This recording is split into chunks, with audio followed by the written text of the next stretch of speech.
গরুর কলিজা কিংবা গরুর মাংস দিয়ে বুটের ডাল খেতে কিন্তু অসাধারণ লাগে, আর ছোট বড় সবারই পছন্দ এই ডালটা। আসসালামু আলাইকুম এভরিওয়ান, ওয়েলকাম টু রাহিমাইলা ব্লগ। সবাই কেমন আছেন? আশা করছি সবাই ভালো আছেন। নতুন একটি রেসিপি নিয়ে চলে আসলাম, আর আজকের রেসিপি গরুর কলিজা দিয়ে বুটের ডাল রান্নার রেসিপি। এর জন্য আমি বুটের ডাল আগেই ভিজিয়ে রেখেছিলাম, ভালো করে ধুয়ে প্রেশার কুকারে দিয়ে দিচ্ছি। আর প্রেশার কুকারে দিলে খুব তাড়াতাড়ি সিদ্ধ হয়ে যাবে। কয়েকটা কাঁচামরিচ দিয়ে দিলাম, আর দিলাম একটু তেল দিয়ে পরিমাণ মতো পানি দিয়ে এবার আমি প্রেশার কুকারটা চুলার উপরে বসিয়ে দিব।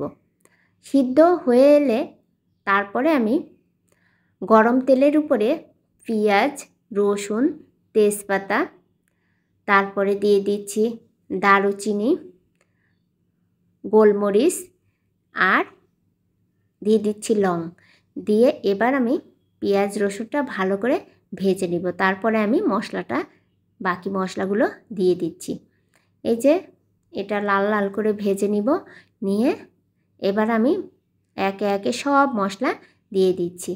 এই দেখেন দিয়ে দিলাম পাঁচফোড়ন দেওয়ার পরে দিয়ে দিচ্ছি কয়েকটা শুকনা মরিচ দিয়ে এবার লাল করে ভেজে বাকি মশলাগুলো দিয়ে দিচ্ছি।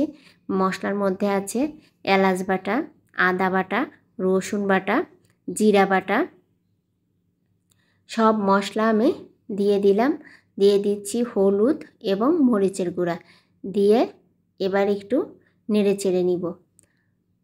তারপরে আমি লবণ দিয়ে দিচ্ছি, লবণও দিয়ে দিব। আর এইভাবে মশলাটা আমি খুব ভালো করে আগে কষিয়ে নিচ্ছি। দেখতেই পাচ্ছেন, ঝালটা আপনাদের পছন্দ মতো দিবেন। কেউ কম ঝাল খায়, কেউ বেশি ঝাল খায়, তবে বুটের ডালটা কিন্তু একটু ঝাল ঝাল হলে বেশি ভালো লাগে। একটু পানি দিয়ে মশলাটা খুব ভালো করে কষিয়ে নিচ্ছি। আর মশলাটা খুব ভালো করে কষানো হয়ে গেলে তারপরে আমি বুটের ডালগুলো দিয়ে দিব। এই তো বুটের ডাল দিয়ে দিচ্ছি আমি।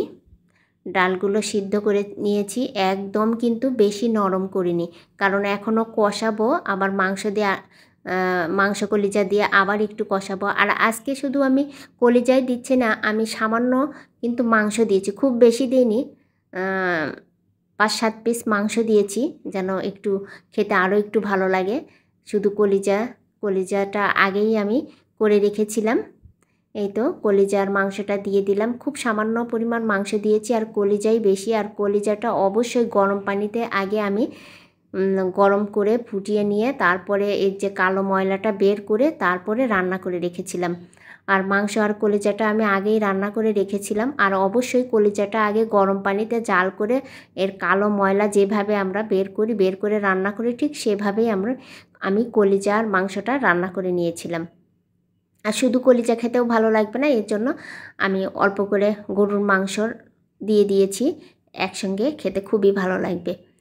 এই তো তারপরে খুব ভালো করে কষিয়ে আমি দিয়ে দিলাম পরিমাণ মতো পানি। আর ঝোলের পানিটা অবশ্যই একটু বেশি দিতে হবে, যে পরিমাণে রাখবেন তার থেকে একটু বেশি পরিমাণে দিতে হবে, না হলে একদম শুকিয়ে যাবে। এই যে দেখতে পাচ্ছেন, সবশেষে আমি ভাজা জিরার গুঁড়া দিয়ে দিয়েছিলাম, আর এই যে নামিয়ে নিয়েছি। দেখতেই পাচ্ছেন কি সুন্দর দেখতে হয়েছে, আর খেতে কিন্তু অনেক মজা হয়েছে। যারা এখনও এভাবে বুটের ডাল রান্না করে খাননি, অবশ্যই একবার খেয়ে দেখবেন, অনেক মজা লাগবে। আর ছোট বড় সবারই এই ডালটা অনেক পছন্দ, আমার তো ভীষণ পছন্দ। আশা করছি আপনারও অনেক ভালো লেগেছে।